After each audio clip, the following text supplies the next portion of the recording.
Hey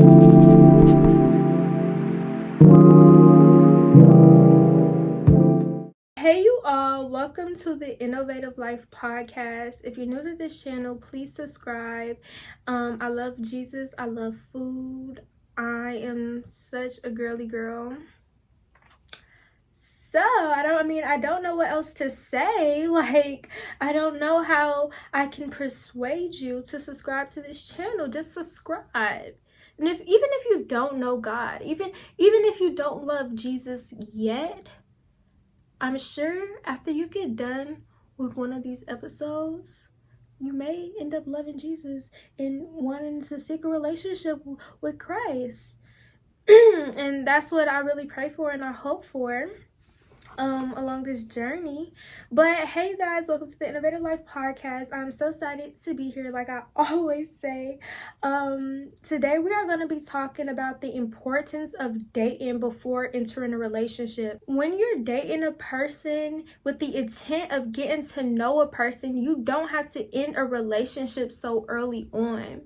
A lot of people, instead of dating, they end up in a relationship because they didn't get to know that person, but because, they like what that person said, or they like how that person looked, but they forgot the whole process of dating. And some people date with horrible intentions. And so when you enter a relationship, because you didn't date with the intention of getting to know a person, the relationship fails. Something that I've done multiple times was enter a relationship without going through the dating process.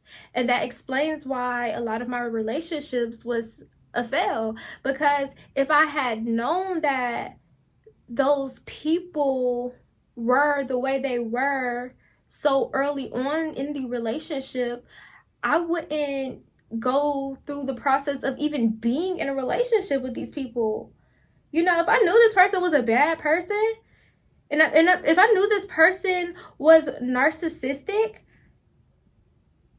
or a narcissist, and correct me if I said that wrong, but if I knew a person was like that, I would not date them. And so that's why I'm here today to tell y'all how important the dating process is. Before dating, a couple of things that you may need to know is, one, you have to set a standard. Set a standard. It's so important to set a standard, because if you don't set a standard, then that means you're going to allow anything. You're going to allow anything and anyone be able to have access to you. And you're going to allow anything be able to have access to you. And what I mean by anything is, people be carrying spirits. People be carrying demons. And if you don't go through that dating process, and you're rushing into being in a relationship, and you're entering that relationship, you're dealing with those spirits, you're dealing with those demons. And you don't even have to have sex with the person to deal with their demons or deal with their spirits. If you be with a person and unequally yoked to a person, trust me, you're going to be dealing with their demons and you're going to be dealing with their spirits. So yeah, you have to set a standard. So for me, my standard is, y'all, I did have to write down my standards. Because yeah, it's important to write down your standards. Y'all do that. I definitely suggest that. Write down your standards. My standards are not to be with anyone that doesn't have his own relationship with God, not to be with anyone that is not waiting till marriage to have sexual contact. I can't be with anyone that has no ambition. I can't be with anybody that doesn't lead as a man of God.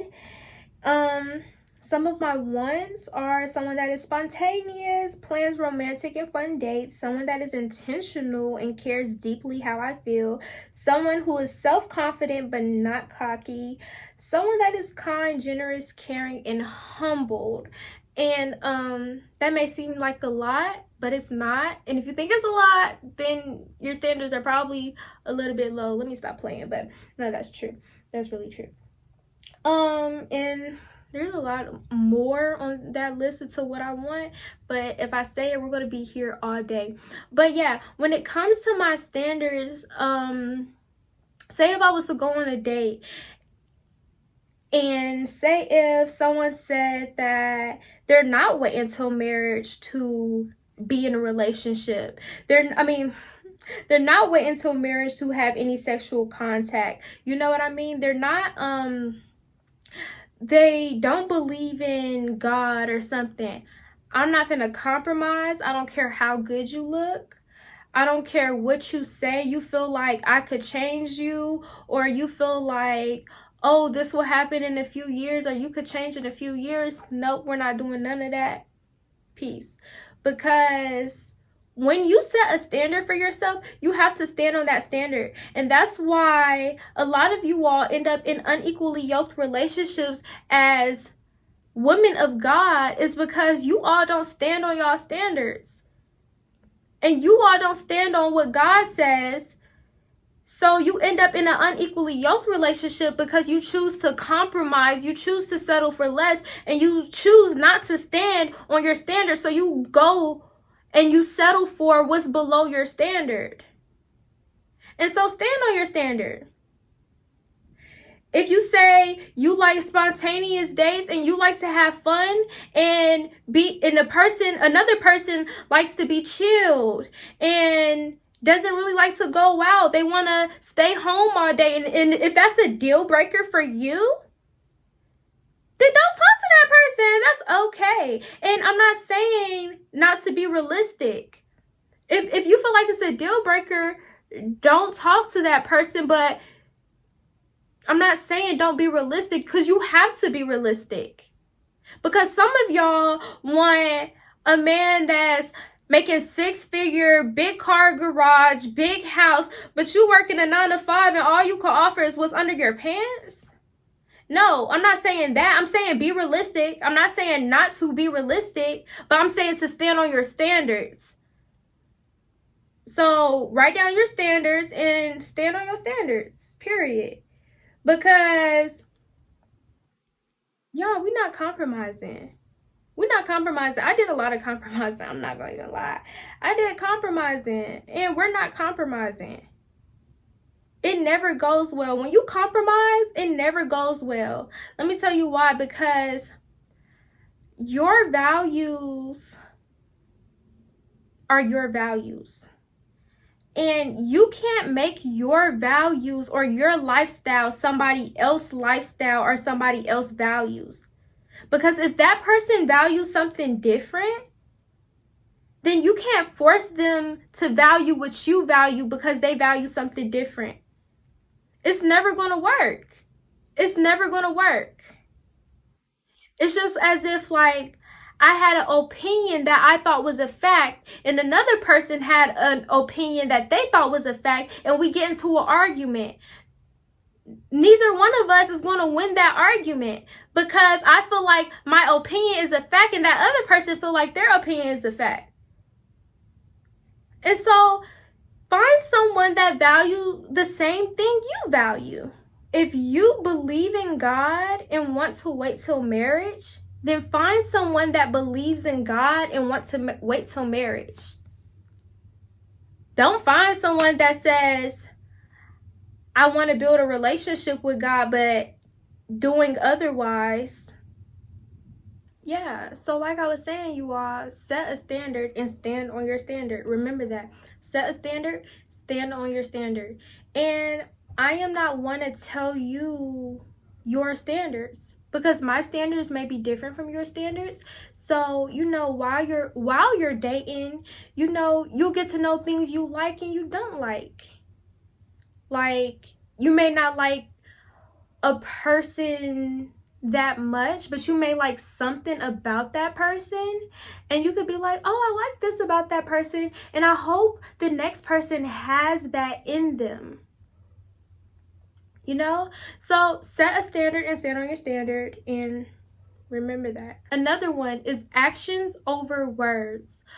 What I notice in a lot of women hear a couple of words, hear a couple of good deeds that a guy may says that they do, Or a guy may say that they have this or have that, or that they'll give you this and give you that. And so because they said these things, you're willing to settle. Because you said these things, you're willing to enter a relationship instead of going through that dating process. And when you're going in the dating process with the intentions of marriage or a long-lasting relationship, you are looking at the fruit of their labor. You're looking how this person acts in a public environment. You're looking at how this person acts in a public environment, how this person talks to you, how this person speaks to you. Is this person respectful to everybody and not just you? Because personally, for me, I feel like if a person is just being respectful to me, it's a front. And this doesn't last long, because respect shouldn't just extend to one person but doesn't go all around to everybody. Because if you respect everybody, that shows me that's who you are. But if you're just respecting me, that shows me you're only respecting me because you want to get to me. And if you're only respecting me to get to me, I don't want you. So that's the importance of dating and being intentional when dating. You have to be intentional when dating and look at their actions over their words. Because a person may say they care for you and but may cheat on you and may do you different. So you have to look at the actions over the words. That's why it's important to go on a date and to go on a few dates, and don't go on a date like to the movies where you can't talk to the person or you can't get to know a person. Y'all, a really good date that I feel like would be a good date that I was doing yesterday. Why did I just say yesterday? Oh my goodness, God, my mind right now. This video is going to need a lot of editing, okay? But that I was doing last week, we climbed the mountain for Easter, and it was really, really fun. And I was like, this will be a good date. This will be a really good date because you'll be able to see how your man leads. You will see his leadership skills. You will see if he's the type of person to give up. Is he the type of person to be like, I just want to go back down. This is too much. We should never did this. I'm too hot. Is he the type of person to complain? Or is he the type of person to be like, we got this. Come on, babe, we got this. Let's get back. Let's go up this mountain. Is he the type of person to lead you up that mountain? I was like, this will be a good date because you'll see how this person is. Like this will really show you all's communication skills and how you work together as a team. And leadership skills on both ends. And I was like, because on a mountain, you all have the choice to either break each other or encourage each other. Are y'all going to complain the whole way up? Or are you all going to encourage each other to keep climbing up that mountain? I was like, this is a really good date. Like, I need to go on a date here. I was telling my cousin, shout out to my cousin Faith. I was telling her how great of a date going up this mountain will be. I said, I am gonna go on a date here. Like, I'm gonna go on a date here. I don't know with who, but I'm gonna go on a date here because that was a really, really, really good date. Like, it really, really was. It was a good date with my cousins and my sisters. But yeah. So pick dates you'll be able to get to know a person. Like, do cards over dinner or bowling or just stuff you get to know a person, because as you're on these dates and you're being around this person, you're talking to them, you're seeing how they are in a public environment, in a public space, and you're seeing their actions and what they do. That shows you if you like this person or not, if you want to extend the relationship or not. And if this person is not for you, And that's okay, because you went through that dating process, so you know this person is not for me, and that's okay. Instead of rushing a relationship and now y'all on bad terms and now y'all arguing and all this stuff, you went through that dating process and you're able to simply cut this person off and let them know, like, hey, I don't feel like we can work out, but I pray for you and I love you a lot. And remember, y'all, another thing, a dude could tell you that he got $1 million in his bank account over the phone. And if your mind is not in the right place, a lot of y'all may believe him. This dude could tell you that he will buy you this, he will buy you that, he will give you this and give you that, he will treat you like this and treat you like that. Baby, I love you, baby this, talking all sweet and good in your ear to get up in there. And a lot of y'all be falling for it. So remember, a person could say whatever it is that they want to say through the phone, but only their actions will do justice. And remember to look deeply into what a person says as well. I'm not saying overthink it, but look deeply to what a person says, because something that I really learned was to look deeply into what someone says. Because someone could say a lie that is very deceiving.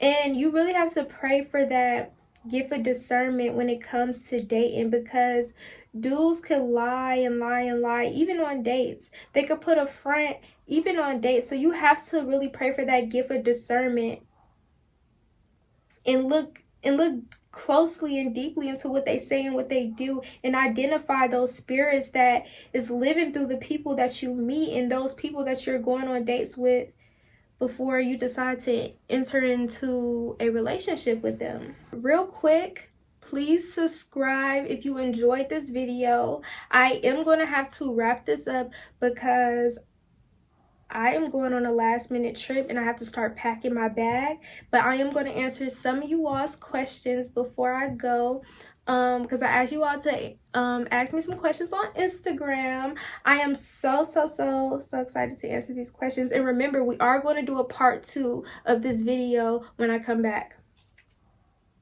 Someone said, how do you learn to trust and open up to your current or future partner after being hurt in the past? So sometimes it does take a little bit of therapy, because if you've been hurt in the past to where you're carrying it to your future relationship or your current relationship, that means you're carrying trauma from your past relationships, and you may need to go to therapy about that. So I definitely recommend to go into therapy and talking to someone about that, so you'll be able to communicate to your spouse, and also praying about it and talking to God, and be open with your spouse about your communication skills and how you can't open up. So like I said, go to therapy. Also, pray for the gift of discernment. You have to pray for the gift of discernment so you can identify those spirits that's living through that person. And you know, when someone broke your trust so many times, it can be so hard to trust somebody else. And the sad part about it be the ones that be the good ones. Like, you can't trust the ones that's the good ones, and it's just so sad, because it's like, wow, this is such a good man, or this is such a good woman, and because of people in my past, I can't trust you. So really pray about it. Open up with your spouse about it. And yeah, that's all I can really say, you all, because I haven't had an experience like that, but I'm just trying to put myself in a position as if I did, and that's all I could say from my perspective. Okay, Amy said, how to date God's way. 1, don't go on a date with someone that is not a believer of Christ. Like, make sure that person is a believer of Christ before you decide to go on that date. 2, you could do fun activities. Like, it's so much fun things to do and to getting to know a person. Like how I was just saying, like, go bowling, go mountain climbing, do prayer walks together, or do a picnic and Bible study together. It's just so much fun things to do. And you want to do stuff that can keep you away from temptation, because we are still human, and sometimes we feel that temptation where you may want to mess with your man, or your man may want to mess with you, but you can't, because you all are not married yet and y'all are children of Christ. So you want to do stuff that you can avoid that temptation and set boundaries, because if you know that you cannot be alone with this person at his or her house, then set that boundary. Like, babe, I don't want to go to your house if we're alone because I feel temptation. So, set boundaries, go on fun dates, and make sure that person is a believer of Christ. Brianna said, what's your take on unequally yoked friendships? It's important not to be friends with unbelievers, because bad company corrupts good character. It says that in the Bible. But not saying be mean or be spiteful or be like mean to them. It's okay to be mutual friends with them or associates with them, and associate with them, of course. But as far as hanging out every day, being on the phone every day, and you want to do Bible study, but they want to go to the club and they want to party, be out and get drunk, and they're telling you, hey, we only live life once, YOLO, but you want to do Bible study, you want to do good, and you're on a path of seeking God and finding Christ, and you're walking with Christ, but this person is on the path of destruction. You cannot be friends with unbelievers, because like I said, bad company corrupts good character, okay? And there's another scripture about that. I gotta find it. So as far as hanging out with them every day and being around them 24/7, no, don't do it. It's just like being in a relationship, trust me. So yeah, that's it for this video. I hope you all enjoyed. I'm so sorry this video was so short. Y'all, I didn't even expect this. I didn't even expect to be going out of town right now, but I'm excited because I need a trip. Okay, when I say I need a trip, I've been needing a trip so bad. Oh, the mic is louder over here, but I've been needing a trip so bad. Like, I literally was praying to God for a trip, and look at that. My auntie like, hey, like, come on. And I'm like, okay, you only gotta tell me twice. Let me pack my bag. But yeah, we're gonna do a part 2 of this because this was really, really good. And if we should do part 2 of the Q&A, so I can extend the Q&A as well, let me know. I will ask you all questions on my Instagram. I love you all so much. Stay thinking positive and stay being innovative and obedient to Christ. I love you all so, so, so much, and have a beautiful day. Mwah.